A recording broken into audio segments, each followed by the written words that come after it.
शरद पवार के एनसीपी अध्यक्ष पद से इस्तीफा देने के बाद आज नया अध्यक्ष तय होगा। वहीं शरद पवार ने गुरुवार को एक बार फिर से दोहराया कि नए अध्यक्ष पद के चुनाव के लिए एक समिति बनी है, वही कमेटी नए अध्यक्ष का चुनाव करेगी। आज सुबह 11 बजे एनसीपी के वरिष्ठ नेताओं की बैठक होनी है। हालांकि ये बैठक अध्यक्ष पद के चयन के लिए कमेटी की है, लेकिन चूंकि अभी शरद पवार को मनाने का दौर जारी है, इसलिए एनसीपी नेता इसे कमेटी की बैठक न बोलकर वरिष्ठ नेताओं की बैठक बता रहे हैं। वहीं बैठक से पहले शरद पवार पुणे रवाना हो जाएंगे, उसके बाद वो बारामती भी जा सकते हैं। जंतर मंतर पर बैठी महिला पहलवानों के समर्थन में हरियाणा जिले से भी भारी संख्या में खाप पंचायतों और किसानों के समर्थन के चलते दिल्ली आने की आशंका है। ऐसे में दिल्ली बॉर्डर पर भारी पुलिस बल तैनात कर दिया गया है। टीकरी बॉर्डर और झाड़ोदा पर एक तरफ से पुलिस तो दूसरी तरफ हरियाणा पुलिस तैनात है। गुरुवार सुबह से लेकर दोपहर तक वाहनों की जाँच की गयी। टीकरी बॉर्डर से झंडा लगे वाहनों समेत दिल्ली के पहलवानों को समर्थन देने आ रहे लोगों के 60 से ज्यादा वाहन वापस किए गए। वहीं सुप्रीम कोर्ट ने महिला पहलवानों की याचिका पर कार्रवाई बंद कर दी है, जिन्होंने महिला कुश्ती संघ के अध्यक्ष के खिलाफ यौन उत्पीड़न के आरोप लगाए हैं। सुप्रीम कोर्ट ने इससे पहले इस बात का संज्ञान लिया कि मामले में प्राथमिकी दर्ज की जा चुकी है और साथ ही शिकायतकर्ताओं को पर्याप्त सुरक्षा प्रदान की गई है। वहीं याचिका पर सुनवाई बंद करने के कोर्ट के फैसले के बाद प्रदर्शनकारी पहलवानों ने कहा कि ये उनके लिए कोई झटका नहीं है। वो बीजेपी सांसद ब्रजभूषण की गिरफ्तारी होने तक प्रदर्शन जारी रखेंगे। सुप्रीम कोर्ट ने अपना निर्णय दिया है और मेरा उनसे निवेदन है कि जांच पूरी होने दें और उसके बाद दूध का दूध पानी का पानी होगा। निष्पक्ष जांच के बाद कार्रवाई भी होगी।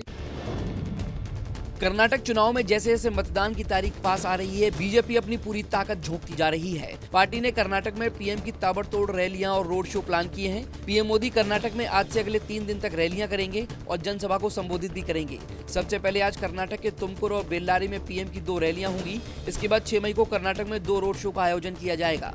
इसके अगले दिन 7 मई को ताबड़तोड़ 4 रैलियां आयोजित की गई हैं। 3 दिन तक चलने वाली पीएम की रैलियां बीजेपी के प्रचार को गति देंगी। आज गोवा में एससीओ विदेश मंत्रियों की बैठक का दूसरा दिन है। आज 8 एससीओ देशों के विदेश मंत्री बैठक करेंगे। सुबह 11:45 बजे से लेकर 12:30 बजे तक ये बैठक होगी। बैठक में करीब 15 महत्वपूर्ण फैसले लिए जाने की उम्मीद है। साथ ही ये बैठक 3 से 4 जुलाई को होने वाली लीडर समिट का भी एजेंडा तय करेगी। इस लीडर समिट में पुतिन, शी जिनपिंग और शहबाज शरीफ के दिल्ली आने की संभावना है। वहीं एसओसी सदस्य देशों के बीच एमओयू भी साइन होगा, जिसमें कुवैत, यूएई, म्यांमार और मालदीव्स को एसओसी का डायलॉग पार्टनर बनाने पर सहमति बनेगी। वहीं गुरुवार को विदेश मंत्री एस जयशंकर ने शाम को रूस, चीन, पाकिस्तान और एसओसी के अन्य सदस्य देशों के विदेश मंत्रियों के लिए भव्य स्वागत समारोह की मेजबानी की। इसके साथ ही समूह के 2 दिवसीय सम्मेलन की शुरुआत हुई। स्वागत समारोह के बाद डिनर का भी आयोजन किया गया। इस दौरान विदेश मंत्री ने एक दूसरे का अभिवादन किया।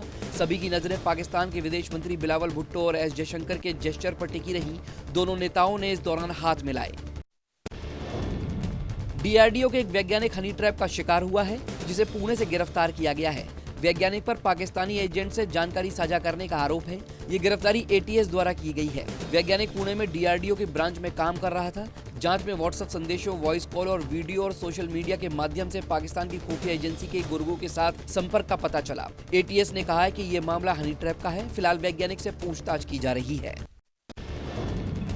मणिपुर में आदिवासियों और बहुसंख्यक मैतेई समुदाय के बीच हिंसा भड़क गई, जिसके बाद हालात को काबू करने के लिए सेना और असम राइफल्स के जवानों को तैनात किया गया। वहीं हिंसा को लेकर सरकार सख्त है। मणिपुर में दंगाइयों को देखते ही गोली मारने के आदेश दे दिए गए हैं। राज्य के 8 जिलों में सेना ने मोर्चा संभाला हुआ है। वहीं राज्य में अगले 5 दिनों तक इंटरनेट सेवा बंद कर दी गई है। इतना ही नहीं, सेना और असम राइफल्स के जवान भी फ्लैग मार्च कर रहे हैं। वहीं हालात की गंभीरता को देखते हुए गृह मंत्रालय ने रैपिड एक्शन फोर्स की भी 5 कंपनियों को मणिपुर भेज दिया है। साथ ही स्थिति को देखते हुए सेना की 14वीं बटालियन को स्टैंड बाय पर रखा गया है।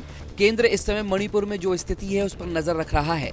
हालांकि इसके बावजूद मणिपुर में बवाल थमने का नाम नहीं ले रहा। वहीं केंद्रीय गृह मंत्री अमित शाह ने मणिपुर के सीएम एन बीरेन से बात की और उन्होंने केंद्र की ओर से हर संभव मदद का भरोसा दिया। मुख्यमंत्री बीरेन सिंह ने भी लोगों से शांति बनाए रखने की अपील की है। वहीं मणिपुर में हिंसा के चलते कई राज्यों के छात्र वहां फंस गए हैं, जो अपने घर वापस जाना चाहते हैं। बताया जा रहा है कि अरुणाचल प्रदेश समेत अन्य पड़ोसी राज्यों के विद्यार्थी जो मणिपुर में पढ़ाई कर रही हैं, वो फोन करके उनको वहां से निकालने की अपील कर रही हैं। हिंसा के बीच मेघालय के मुख्यमंत्री कॉनराड संगमा ने गुरुवार को देर शाम अधिकारियों के साथ एक आपात बैठक बुलाई। बैठक में मुख्यमंत्री ने अधिकारियों के साथ मणिपुर की वर्तमान स्थिति पर चर्चा की और वहां की स्थिति पर नजर बनाए रखने की हिदायत दी। साथ ही मिजोरम और नागालैंड सरकार ने भी मामले पर चर्चा की है। जातीय जनगणना के मामले पर पटना हाई कोर्ट से सीएम नीतीश कुमार को बड़ा झटका लगा है। पटना हाई कोर्ट ने गुरुवार को जातीय आधारित जनगणना पर अगले आदेश तक रोक लगा दी है। हाई कोर्ट ने ये फैसला जातीय आधारित जनगणना को चुनौती देने वाली याचिकाओं पर सुनवाई के बाद दिया। इस मामले में अगली सुनवाई 3 जुलाई को होगी। हाई कोर्ट का ये आदेश बिहार के मुख्यमंत्री नीतीश कुमार के लिए बड़ा झटका माना जा रहा है। इतना ही नहीं, कोर्ट ने जातीय आधारित जनगणना के तहत अब तक जुटाए गए डेटा को शेयर करने और इस्तेमाल करने पर भी पाबंदी लगा दी है। केदारनाथ दर्शन के लिए पैदल जाने वाले श्रद्धालुओं के लिए एक बार फिर से रास्ता बंद हो गया है। भैरव के पास लगातार ग्लेशियर टूटने पर प्रशासन ने रास्ता बंद करने का फैसला लिया। एसडीआरएफ और पीडब्ल्यू की टीम कड़ी मशक्कत कर लोगों के लिए रास्ता खुलवाने में जुट गई है। रुद्रप्रयाग के डीएम ने तीर्थ यात्रियों से अपील करते हुए कहा है कि खराब मौसम को देखते हुए केदारनाथ यात्रा 2-3 दिन न करें। वहीं मौसम विभाग ने उत्तराखंड, हिमाचल और जम्मू कश्मीर में भारी बर्फबारी का अलर्ट जारी किया है। साथ ही बंगाल की खाड़ी में 6 मई को चक्रवात आने की भी चेतावनी दी है। उत्तराखंड के चमोली में बद्रीनाथ धाम हाईवे पर हेलंग के पास पहाड़ी का एक हिस्सा भरभरा कर सड़क पे आ गिरा।